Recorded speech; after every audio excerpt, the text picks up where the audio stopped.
নমস্কাৰ সকলোকে পুনৰবাৰ মোৰ চেনেললৈ স্বাগতম জনাই লৈ আহিছোঁ আজিৰ দিনটো ৰাশিফল। আজি হৈছে 4 ফেব্ৰুৱাৰী 2026, অসমীয়া 21 মাহ বুধবাৰ। আজি সূৰ্যোদয় সময় পুৱা 5:55 আৰু সূৰ্যাস্ত সময় 4:54। আজি হৈছে তৃতীয়া তিথি আৰু কৃষ্ণপক্ষ। আজিৰ দিনটোৰ প্ৰথম ৰাশি হ'ল মেঘ ৰাশি। আপোনাৰ সামৰ্থ্যসমূহ সম্প্ৰসাৰিত হ'ব। আইনী ভিত্তিত থকাসকলৰ বাবে দিনটো অতি শুভ।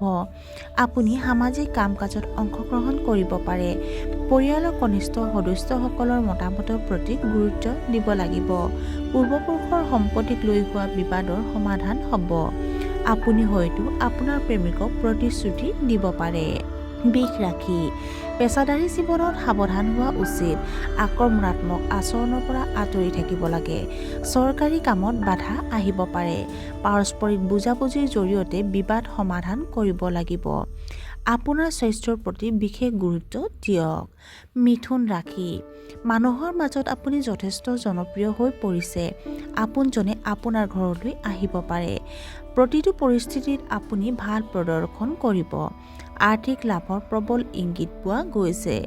আপুনি ধৰ্মীয় কাম কাজৰ প্ৰতি তীব্ৰ আগ্ৰহ প্ৰকাশ কৰিব। আপোনাৰ জীৱনসংগীৰ সৈতে আপোনাৰ সম্পৰ্ক অতি উত্তম হ'ব। কৰ্কট ৰাশি। আপোনাৰ নেতৃত্বৰ দক্ষতাক মানুহে প্ৰশংসা কৰিব। আপুনি আৱেগিকভাৱে শক্তিশালী হ'ব। আমদানি ৰপ্তানি ব্যৱসায়ৰ পৰা আপুনি উৎকৃষ্ট লাভালাভ কৰিব। কামৰ প্ৰতি আপোনাৰ উৎসাহ বাঢ়িব। আপুনি ধৰ্মীয় স্থানলৈ যাত্ৰা কৰিব পাৰে। ৰোগ প্ৰতিৰোধ ক্ষমতা শক্তিশালী কৰি ৰাখক। সিংহ ৰাশি। ব্যৱসায়ত লাভজনক সুযোগ পাব। আপুনি আপোনাৰ কৰ্মৰ লক্ষ্যত সময়মতে সম্পূৰ্ণ কৰিব। দুপৰীয়াৰ পিছত আপোনাৰ পৰিস্থিতি যথেষ্ট শুভ হ'ব।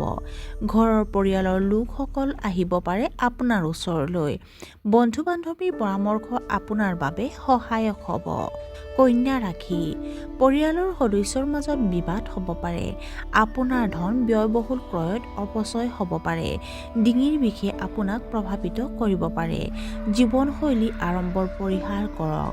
শিশুসকলক অসৎ আচৰণৰ প্ৰতি প্ৰবল হ'ব পাৰে। তুলা ৰাশি।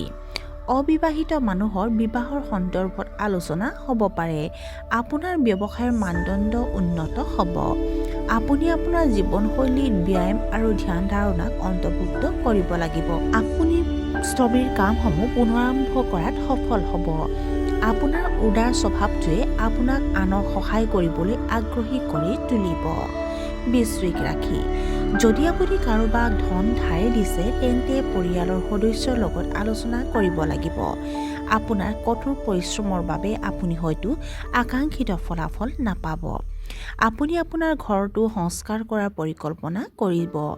আপোনাৰ সংকীৰ্ণ মনোভাৱৰ দৃষ্টিভংগীৰে হয়তো আপোনাক সমালোচনাৰ লক্ষ্য কৰি তুলিব পাৰে। আৰ্থিক বিষয়ত কাকো বেছি বিশ্বাস নকৰিব। ধনু ৰাশি। আপুনি আপোনাৰ ব্যৱসায়িক উদ্যোগৰ সৈতে পৰীক্ষা নিৰীক্ষা কৰিব পাৰে। কামৰ সন্দৰ্ভত ক্ৰমে হেঁচা কমি যাব। আপুনি আপোনাৰ বয়োজ্যেষ্ঠসকলৰ আশীৰ্বাদ লাভ কৰিব। আপুনি যি বিচাৰে তাকে কৰিবলৈ স্বাধীনতা পাব। কৰ্মৰত পেছাদাৰীসকলে চৰকাৰী ভ্ৰমণৰ কাম হাতত ল'বলগীয়া হ'ব পাৰে। পৰিয়ালৰ লগত সময় কটাব লাগিব। মকৰ ৰাশি। কৰ্মক্ষেত্ৰত আপোনাৰ কামক সমালোচনা কৰিব পাৰে।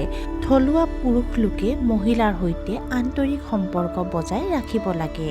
আপোনাৰ বৈবাহিক সম্পৰ্কক লৈ কিছু সমস্যা হ'ব। দুপৰীয়াৰ পিছত মূৰৰ বিষ অনুভৱ কৰিব পাৰে। স্বাস্থ্যৰ প্ৰতি অৱহেলা নকৰিব। কুম্ভ ৰাশি। আপুনি আজিয়ে নতুন প্ৰজেক্ট এটা আৰম্ভ কৰিব পাৰে। মানুহে আপোনাৰ স্বভাৱৰ শলাগ ল'ব। আনৰ ওপৰত নিৰ্ভৰ কৰাটো ভাল নহয়। আপোনাৰ জীৱনসংগীৰ সৈতে আপোনাৰ সম্পৰ্ক অধিক উত্তম হ'ব। মাটি বা সম্পত্তিৰ সৈতে জড়িত চুক্তিত স্বাক্ষৰ কৰিব পাৰে। বহিৰাজ্যত ব্যৱসায় কৰা সকলৰ আয় বৃদ্ধি হোৱা দেখা যাব। আৰু আজিৰ দিনটোৰ শেষৰ ৰাশিটো হ'ল মীন ৰাশি। আপোনাৰ কৰ্মত যথেষ্ট সাৱধান হ'ব। আপুনি আত্মীয়ৰ পৰা সহায় লাভ কৰিব পাৰে।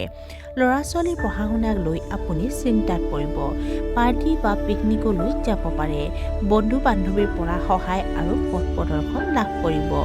দুপৰীয়াৰ পিছত হঠাতে উল্লেখযোগ্য আৰ্থিক লাভৰ সম্ভাৱনা আছে।